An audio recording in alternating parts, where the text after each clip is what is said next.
everybody. This is Mama Ro coming to you from Chicago.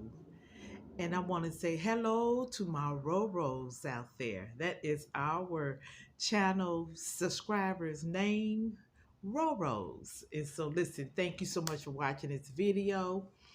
Whether it's morning, noon, night, or afternoon. Thank you for watching this video.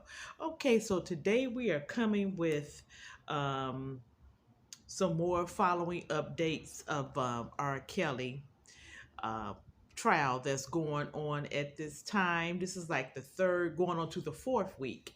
The trial that's taking place in Brooklyn, New York. R. Kelly is being charged with racketeering and also um, sex trafficking, basically. Okay. And so this week, or last week rather, was the first time that I've heard a male speak in regards of R. Kelly allegations about sexual misconduct.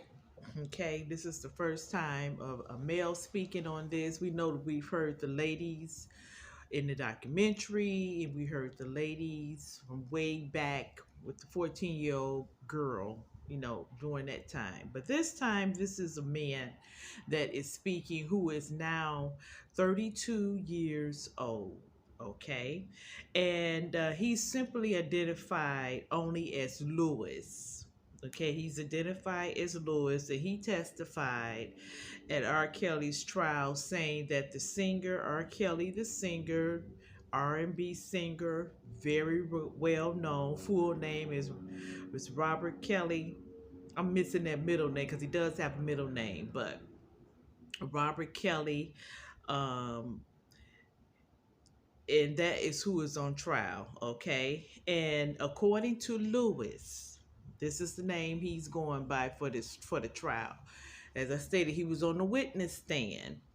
And according to Lewis, he said that the singer R. Kelly lured him to his home, to R. Kelly's home and studio when he was 17 years old, with the promise of helping his music um, career. But instead, according to Lewis, R. Kelly sexually abused him. Okay. And so, as I stated, Lewis, he is the first male to publicly speak of alleged sexual abuse by R. Kelly. He was charged. Now, Lewis was charged in a separate case and pleaded guilty in February of 2021 to one count of attempting to bribe a witness. Okay. Um, and so Kelly was not charged with having a role in the attempting bribery, and Lewis testified that. So, um, Lewis testified Monday. That was last Monday. Lewis, he testified that R. Kelly was not aware of this plan that he created to bribe a witness. Okay. Now, I'm going to say allegedly the witness that Lewis was speaking about is Azrael Clary. And I believe that's who it was. But it hasn't come out because she's been on the witness stand as well already. But they're not using their names. They're just using witness X, witness Z, something like of that sort. But Azrael, I believe that was the witness that Lewis was trying to push over in a bribe, and he did plead guilty to it. So, but Lewis, he when he took the stand, he described a more than 10-year relationship with R. Kelly that started at a McDonald's that Lewis worked at when he was in high school. Okay, he was also an aspiring rapper, and ended sometime in the year after Kelly's 2019 arrest. So he was with friends with R. Kelly a long time. When Lewis decided to cooperate with federal prosecutions in their case against um, the singer. So he decided around 2019 to do that. And there was also, well, yeah, he decided to cooperate with the federal prosecutors. His testimony came in about the third week of the R. Kelly Brooklyn trial on racketeering and sex trafficking charges. Kelly has pleaded not guilty to all the charges. He's pleading not guilty.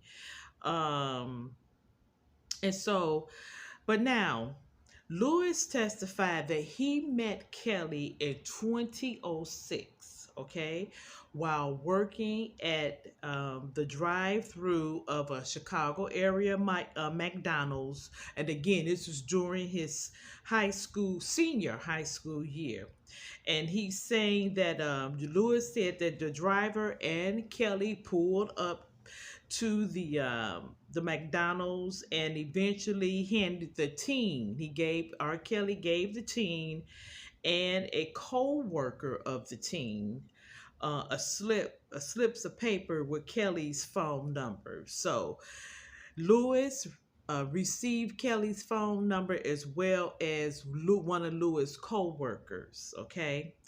And now Lewis, he testified that he gave the number to his mother. Lewis said he gave the number, R. Kelly's number, to his mother, who eventually called Kelly. His mom called Kelly and told Kelly that R. Kelly that her son was a big fan and an aspiring rapper and would love to work with him on his music. All right. And then R. Kelly invited Lewis, his mother, and Lewis' stepfather to a party at his home and his studio in the in the Olympia Fields, which is Chicago suburb. Okay. And then Lewis, he testified. Um, Lewis testified, and Lewis was later he was later invited back to Kelly's studio multiple times. Okay, Lewis said he rapped for Kelly and even recorded a song in Kelly's studio. All right. And so this relationship, his friendship with R. Kelly is starting to build. He's going back and forth. He recorded a couple of song or two. And but one day when he was still 17, according to Lewis, he was still 17. R. Kelly invited him to his house, where the singer asked that he asked Lewis, "What would you do for music?" Kelly then asked whether he had any fantasies specifically about you and men, and to which Lewis responded that he did not. He testified that Kelly unzipped his pants and started performing oral sex on him. Okay. Lewis claimed that he wasn't into it and was not getting a reaction. So Kelly stopped. R. Kelly stopped. Lewis testified. He had told me to keep it between me and him. Okay.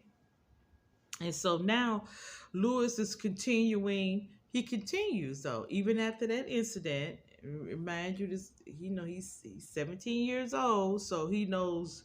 He said that he was not aroused by what was being done to him by R. Kelly, and so he continued to meet up with Kelly. He said sometime he would meet up with Kelly for parties at the singer's home, and sometime to watch Kelly play basketball near the McDonald's where he worked. All right.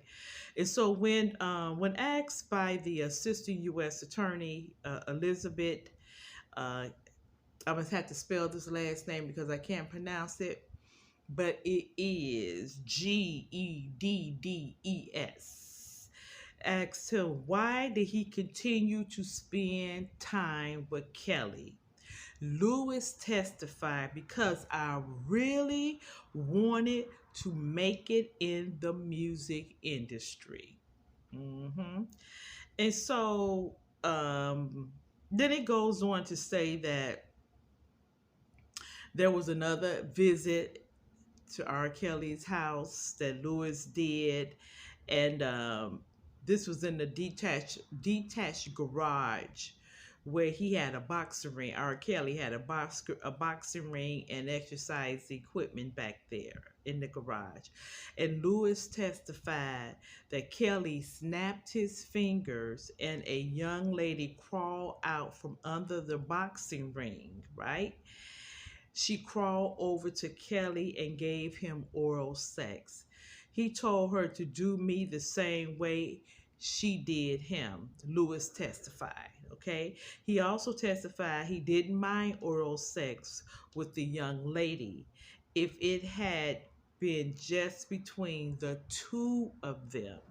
Okay. So Lewis, he testified he had multiple sexual encounters with Kelly, but it was still like unclear from his testimony whether all of those alleged incidents took place when he was 17, still 17 years old.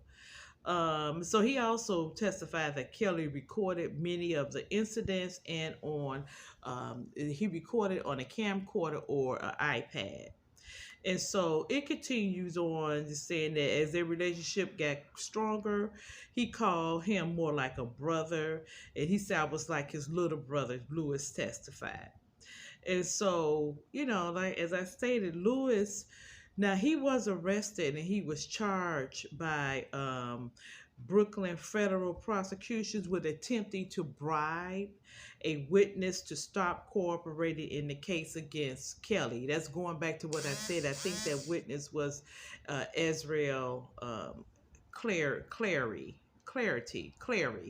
I think that's how you say her name, and that the witness, she testified last week in the trial as a former girlfriend of R. Kelly, but she was only identified at the trial as Jane. Okay, and so um, you know, Lewis, he pleaded guilty to one count of attempt bribery to Israel Clary, and he entered into a corporation agreement. He testified for the prosecution, and so that's how he ended up on the stand. Really, he was trying to get less time or no time for the bribery that he was charged with. Isn't that something? And so we will see what would have happened. Now, this guy, because now Lewis is 32 years old now, and he continued this, I believe, he continued this relationship with R. Kelly way past 17 years of age. He got into it, started liking what was going on, and stayed there for a while. And he said it was really because he was trying to get his music up and running, whatever. And in the end, it turns out R. Kelly did nothing to help him and to help Lewis in his music career or with his music career. So, you know, it's a mess. Is this whole thing is just a mess. And so remember that basically from what I'm understanding and from what I'm just following along with this, what's going on with the trial and everything, basically the state's attorney or prosecutor for New York is trying to really prove more so statutory rape, in my opinion, that R. Kelly did to the lot of the witnesses that are on the stand, because they were all most of them were underage. So um but it feels like that's what they're trying to aim at. That he broke the law because of the statutory rape or because of having sex with the young people. But then young people's under 17 and under. But then it kind of feels like they trying to fish for things to find. They're trying to just kind of fish out, or they trying to find something on R. Kelly to get. They're trying to find something that's going to stick. Let me put it like that. There we go. Something that's going to stick because the authorities, are determined to give R. Kelly time. They are determined that he get time. Yeah. They determined that he get time, and so we will see what happened. This was going into the fourth week of the trial, and I'm assuming they'll be wrapping it up soon. But we'll see. But yeah, and so of course R. Kelly is pleaded not guilty to everything. Now maybe he needs to. Well, anyway, yeah, he pleaded not guilty to everything. But now, guys, we do know he is guilty of some things, but he said he is not guilty of nothing. So we will see what happened. Listen, thank you for watching this video. And don't forget to subscribe, to like, and to share. And thank you again. Again, this is Mama Ro coming to you from Chicago. So you guys have a great day, morning, evening, afternoon, whenever you're watching this video. You take care.